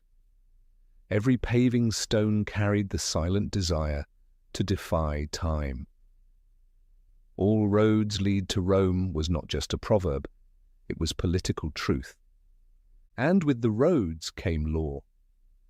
The Romans understood that the true strength of an empire lay not in its armies, but in its rules. They created the 12 tables, which evolved into vast systems of civil law, defining rights, property, citizenship, marriage, and inheritance.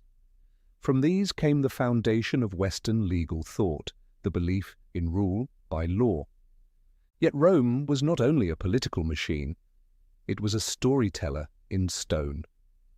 Its temples, arenas, and palaces still stand today not merely because of engineering, but because of will. Every arch, every column, every colossal block of marble declares the order of Rome is eternal. When Rome shifted from republic to empire, with Augustus as its first emperor in 27 years before Christ, it entered a golden age. Pax Romana, the Roman peace, lasted nearly 2 centuries. There were no great wars, no chaos, only construction, trade, and cultural expansion. Beneath the Roman sun, it seemed the world had finally reached perfect stability. But it was precisely then that the first cracks appeared. When humanity starts believing it has touched eternity, it forgets the passage of time. In a distant province called Judea, a carpenter named Jesus spoke of a kingdom not built of stone, but of spirit. And within Rome itself, philosophers like Seneca and Marcus Aurelius began to wonder whether power alone could truly hold the human soul. In the centuries that followed, Rome would divide and eventually fall. But even as the last stones of the Colosseum crumbled, the dream of eternal order did not die. For Rome had built more than an empire. It had built the way humanity thinks about the world. But no empire ever falls in a single day. And neither did Rome. From the height of Pax Romana, the Roman peace, cracks had already begun to spread from within. The walls that once seemed eternal began to fracture at their base. The laws that once upheld order slowly turned into chains too heavy to bear. When Augustus built his unified empire, he could never have imagined that 3 centuries later its very greatness would become the weight that dragged the world down. Beyond the borders, nomadic tribes, the Goths, Vandals, and Huns, began to move. Within the empire, the rich withdrew to their estates, leaving peasants to shoulder crushing taxes. The empire had grown too vast for anyone to control. When rebellion broke out in the east, the west barely heard of it. When war erupted in Africa, wheat never reached Rome. The treasury dried up, and soldiers, once the proud bearers of the Roman eagle, began to sell their swords to anyone who could pay. Around the 4th century after Christ, one decision changed the course of history. Emperor Constantine moved the capital east to Byzantium and renamed it Constantinople. From that moment, the empire split in 2, east and west. In the east, wealth and scholarship continued to flourish. In the west, the old heart of Rome, decay set in. Roads cracked Arenas fell silent. Once vibrant provinces became ghostly fields where only the sound of church bells drifted through the fog. The old world of laws, forums, philosophy, and marble began to dissolve like sand. By the year 476 after Christ, the unthinkable happened. Odoacer, a Gothic general, marched into Rome unopposed. He deposed Romulus Augustulus, the last emperor of the West. No blood was spilled, no heroic battle was fought, only silence and the closing of an age. Those who lived through it didn't know they were witnessing the fall of the Roman Empire. To them, it was just another ruler replaced. But from the view of history, it was the moment the old world died. Rome faded, slowly, heavily, inevitably. When the Roman eagle fell, Europe sank into a vacuum. Roads connecting cities were abandoned. Aqueducts, baths, and libraries, symbols of urban civilization, rotted away. Trade halted.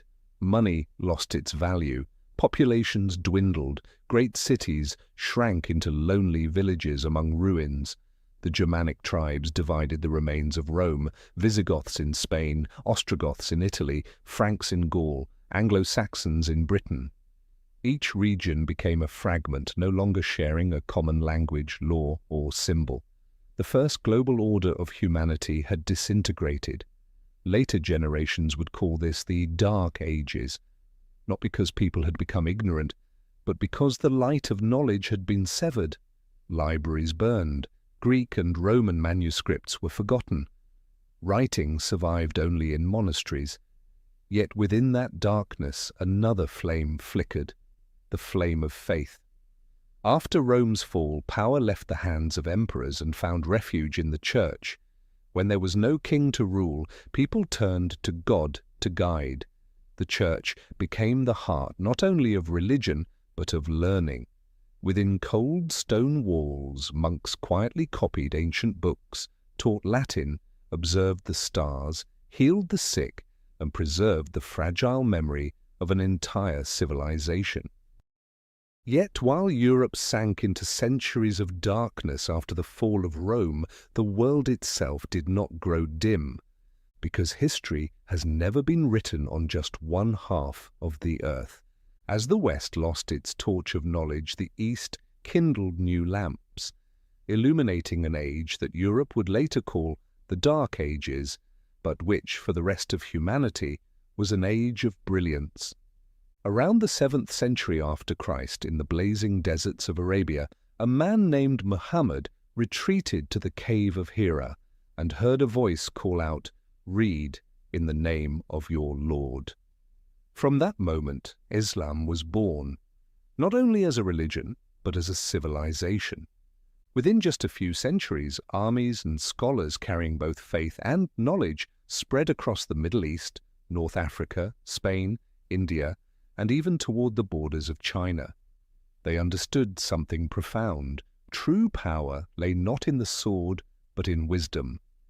In Baghdad, the House of Wisdom, Bait al-Hikmah, was built.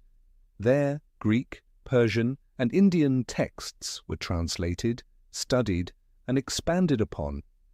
When Europe forgot Aristotle, Ibn Sina read him and wrote commentaries that redefined philosophy. When the West lost geometry, Al-Khwarizmi gave birth to algebra. While monks in Europe still saw the stars as omens, Al-Battani calculated the moon's orbit, and Ibn al-Haytham laid the foundations of optics. Baghdad, Damascus, and Cordoba shone like jewels in the night of the world.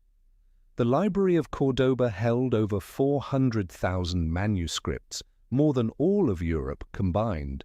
Numbers, maps, medicine, and theories that shape modern science were rekindled by those lamps of the Islamic Golden Age.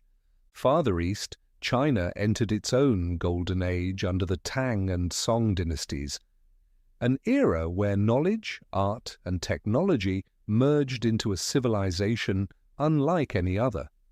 While the West struggled to remember Rome, the Chinese already had paper, printing, the compass, gunpowder, and paper money. Chang'an, the Tang capital, became the global center of the 8th century, a city where scholars from India, Persia, Japan, and Korea gathered and exchanged ideas. Along the Silk Road, goods were only the surface. What truly traveled were thoughts and spirits.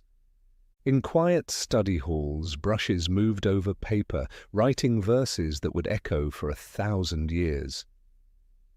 Before my bed, the moonlight shines like frost. I lift my head and think of home afar. Libai. Here, poetry was philosophy, art was politics, and wisdom was sacred. Meanwhile, in the lush south, where the Mekong winds through jungles and plains, the Khmer built Angkor, a stone capital that mirrored the cosmos itself. Temples like Angkor Wat, Bayon, and Ta Prohm were not merely houses of worship, they were maps of the universe. While Europe built monasteries out of fear, the Khmer built temples to reflect heaven and earth. In every carved block of sandstone, they believed they were restoring sacred order, not just honoring the gods, but becoming one with them. At the same time, across the ocean, the Maya had measured the solar year at 365.2420 days, off by less than 10 seconds from modern calculations. They raised pyramids at Palenque, Tikal, and Chichen Itza, where every stair marked a day, every corner aligned with the movement of stars. To them, the universe was not a place humans lived in. It was a living being that breathed with them. Time had a soul, and each cycle was a heartbeat of creation. So when Europe called those centuries dark, the rest of the world was still bathed in light.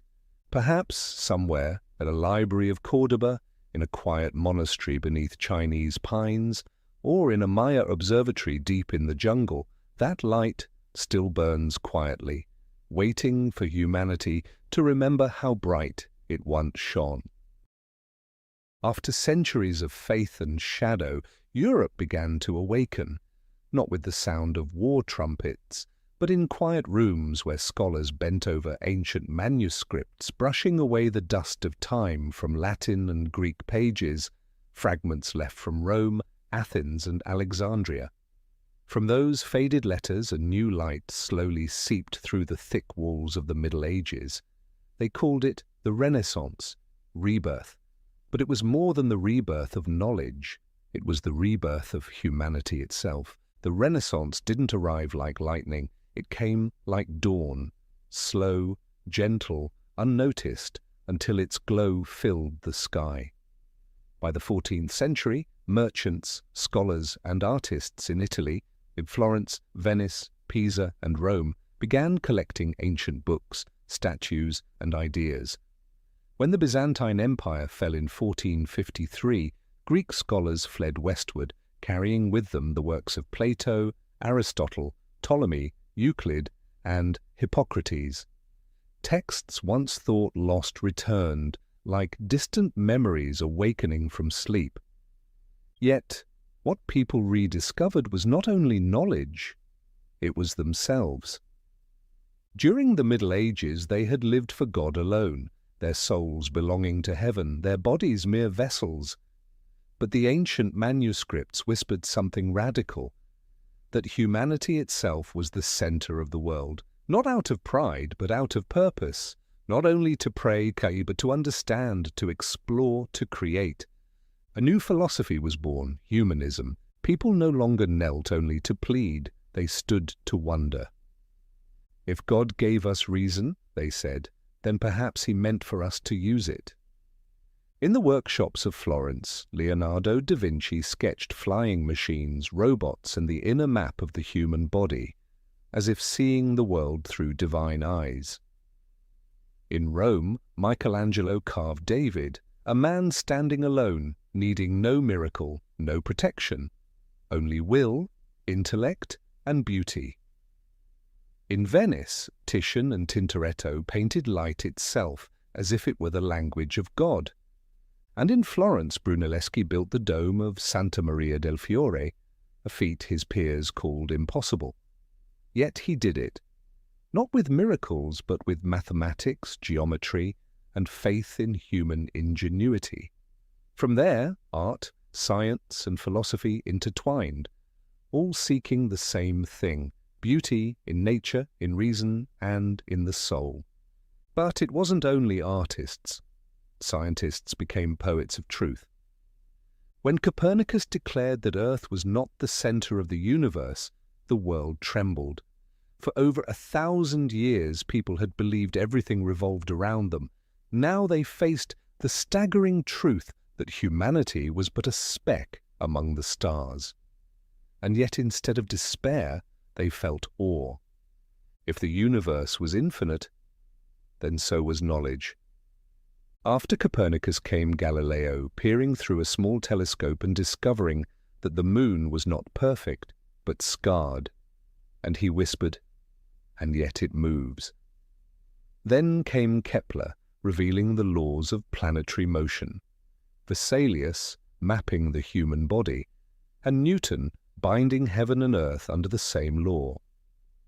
Each of them did the same brave thing. They opened their eyes and saw the world as it truly was. The Renaissance was not only an age of knowledge, but of freedom, of the mind and the spirit.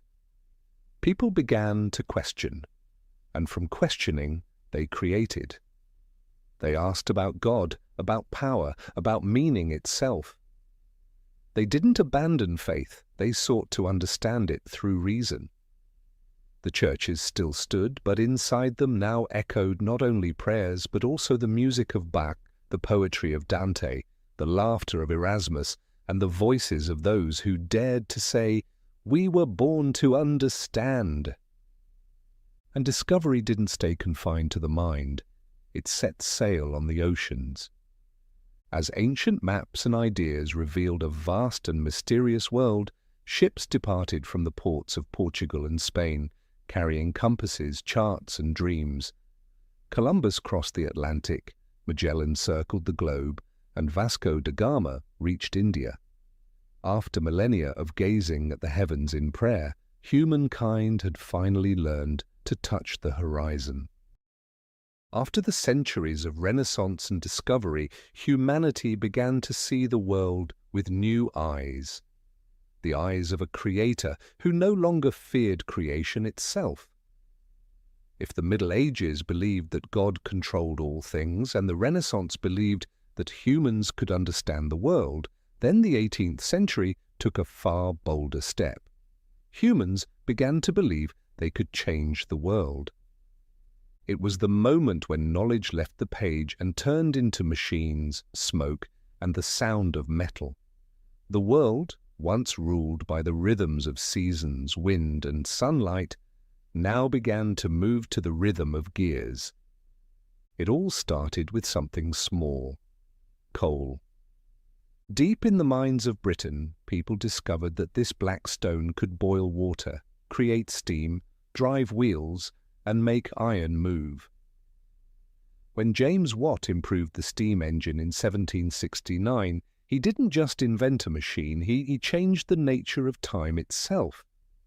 Before that, work followed nature. Farmers rose with the dawn and rested when the sun set. But in the factories of Manchester, Birmingham, and Glasgow, the sun no longer mattered. Time belonged to the machine. The ticking clock replaced the sky, dividing the day into hours, the hours into minutes, each one measured, bought, and sold. From that moment, time became a commodity. The first chimneys poured black smoke into the English sky. The land itself seemed to turn into a living creature, powered by steam and sweat. Textile mills, foundries, railroads, and iron bridges grew like forests of metal, swallowing fields and rivers. The screech of wheels, the pounding of hammers, the hiss of steam. This was the new music of the world. Humans no longer lived in nature. They created a second nature of their own. Through machines, they did what no generation before them had dared. They bent the laws of the earth to serve their will. A horse could pull a carriage for a day. A steam engine could pull a train for miles in an hour. A weaver could make a few yards of cloth by hand. A mechanical loom could make hundreds. The physical power once reserved for gods now rested in human hands. But with that power came a price. Industrial cities rose like islands of iron and smoke. Beneath the chimneys, 10-year-old children worked 16-hour days. Adults died from coal dust, and the Thames turned thick and black. Amid the glow of the machines, the human soul darkened. The 18th and 19th centuries became the strangest in history. The era when humankind grew both greater and smaller than ever before. They conquered nature, yet became prisoners of their own systems. They measured time, yet lost their sense of it. They built vast cities, yet felt lonelier than ever. And yet, in those smoke-filled factories, the great ideas of freedom and equality were forged.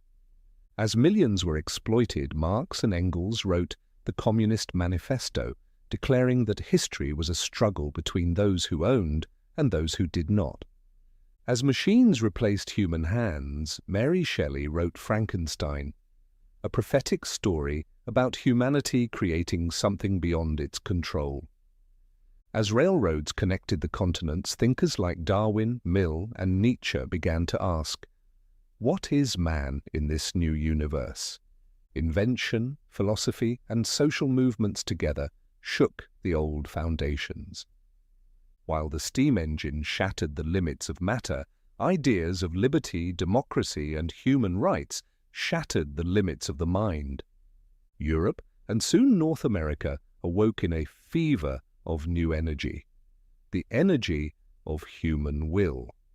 The Industrial Revolution didn't just change the economy, it changed the feeling of reality itself. Once, people lived in wide spaces and slow time. Now they lived in narrow spaces and compressed time. Railroads turned days into hours. The telegraph turned distance into illusion.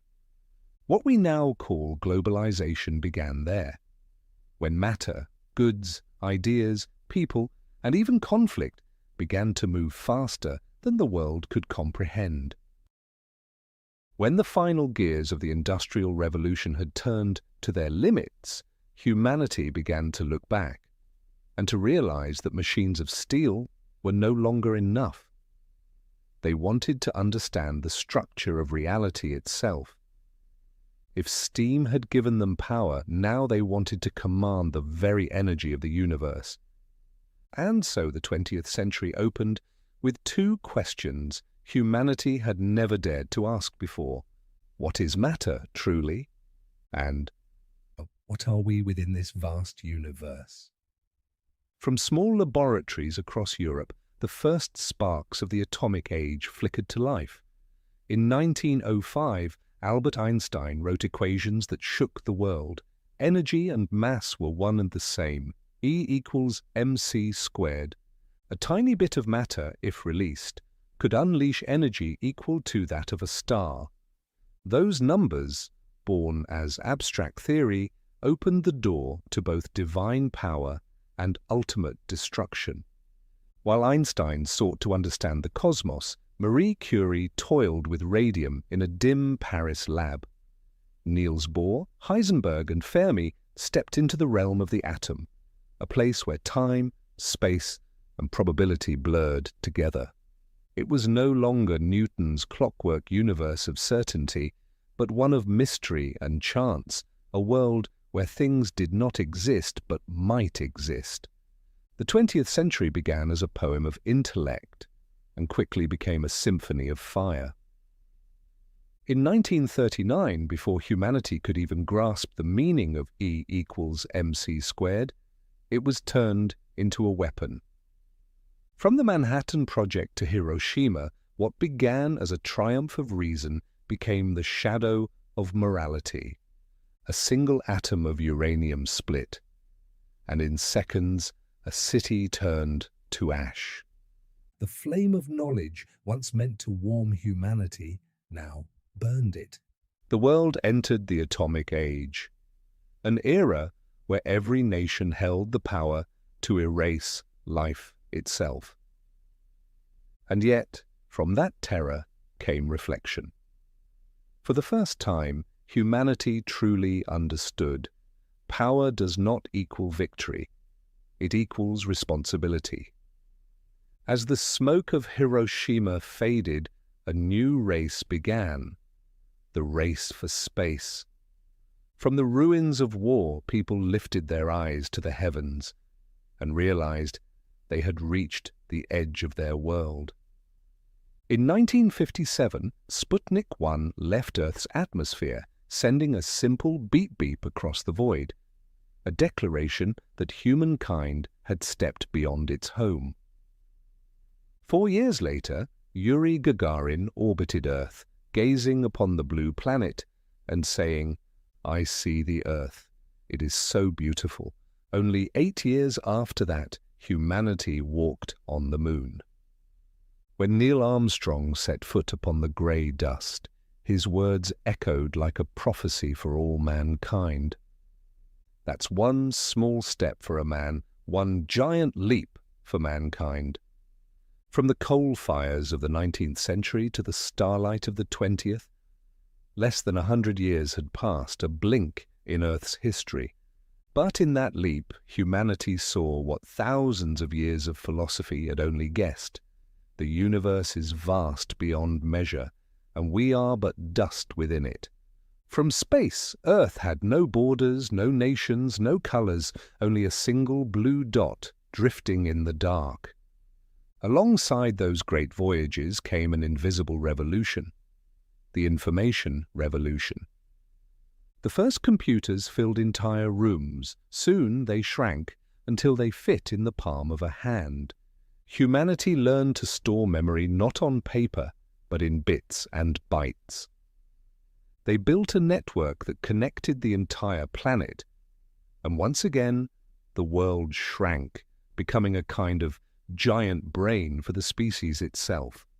Knowledge exploded, but as always, the brighter the light, the deeper the shadow. As we learned to split the atom, we also learned how to destroy.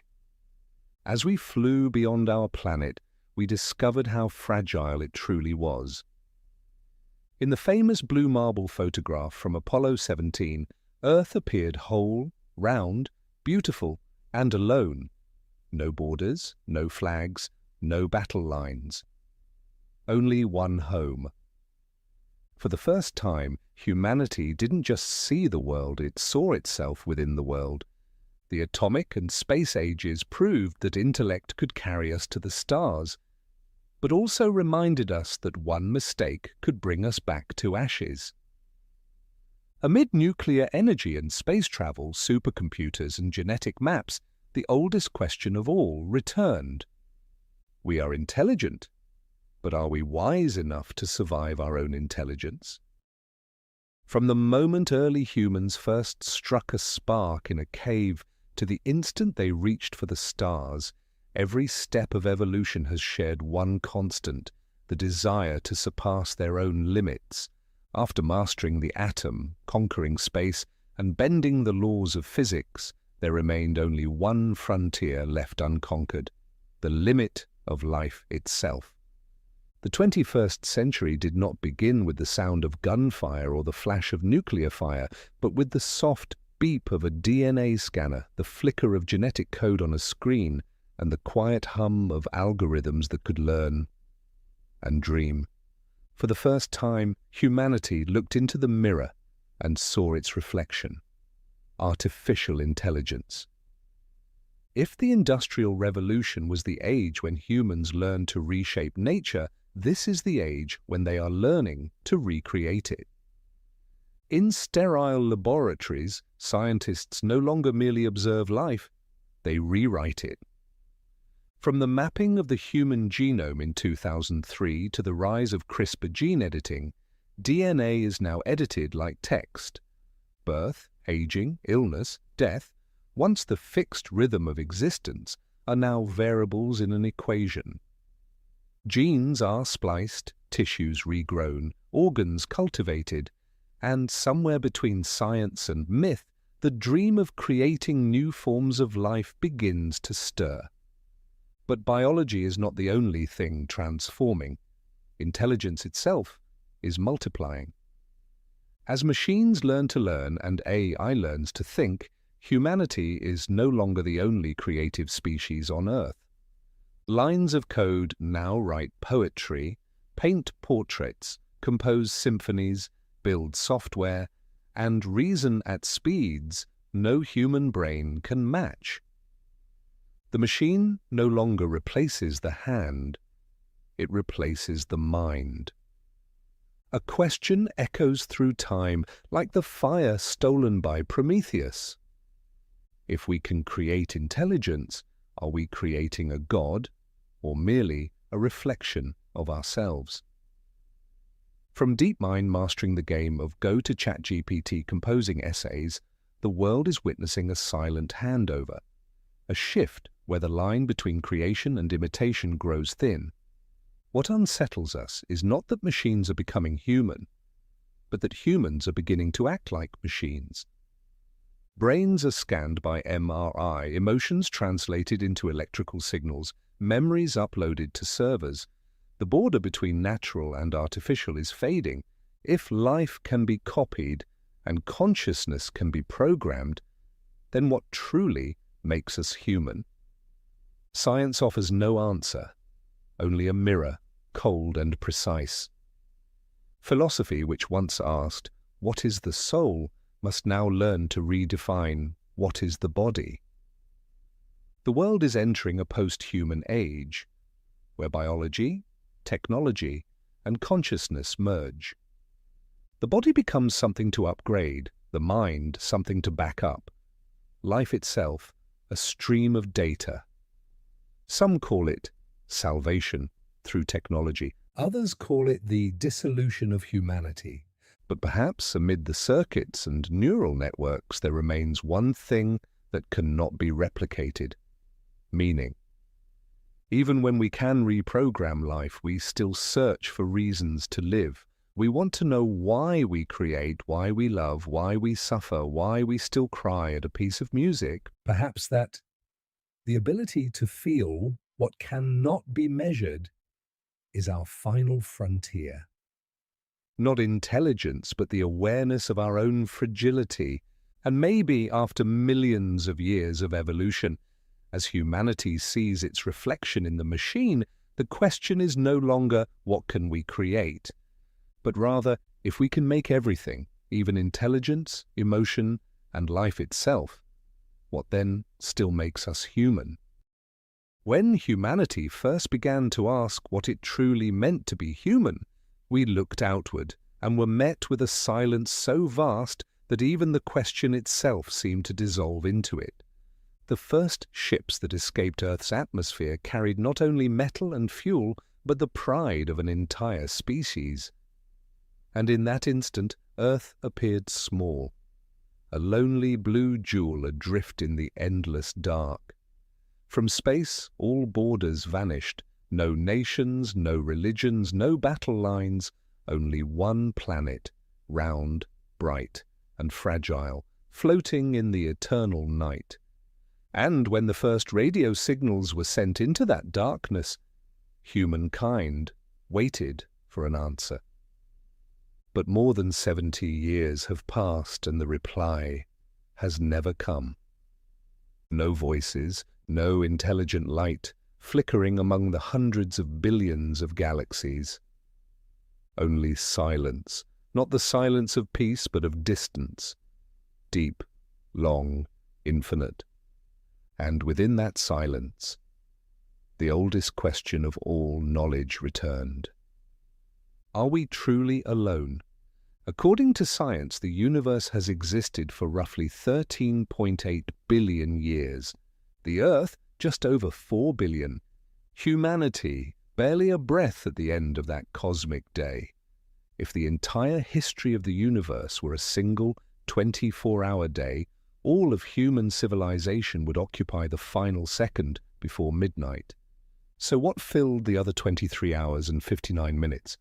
Has someone, or something, walked this sky before us and vanished before we ever looked up? The odds suggest life cannot be unique to us. Among the trillions of planets, if only a fraction hold water, air, and carbon, then millions of Earth-like worlds should exist. Astronomers call them exoplanets, worlds that orbit other suns, sitting in the habitable zone where light is gentle enough for life to bloom. But if life is so common, why haven't we found it? That is the Fermi paradox, the paradox of silence. Perhaps they never existed, or perhaps they did long ago and are now gone.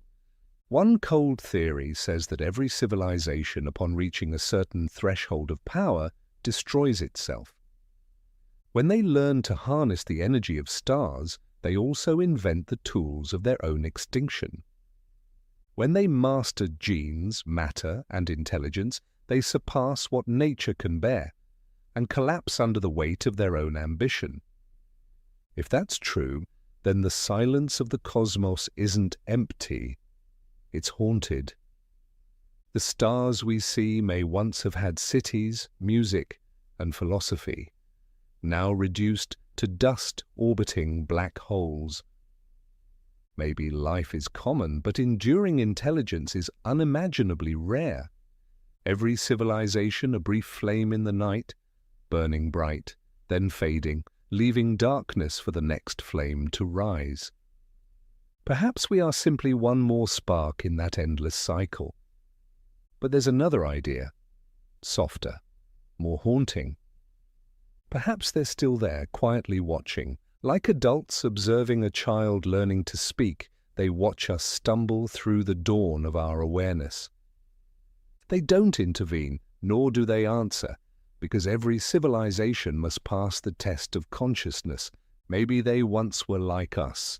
And maybe when we grow wiser, when we learn humility and learn to listen, the universe will finally respond.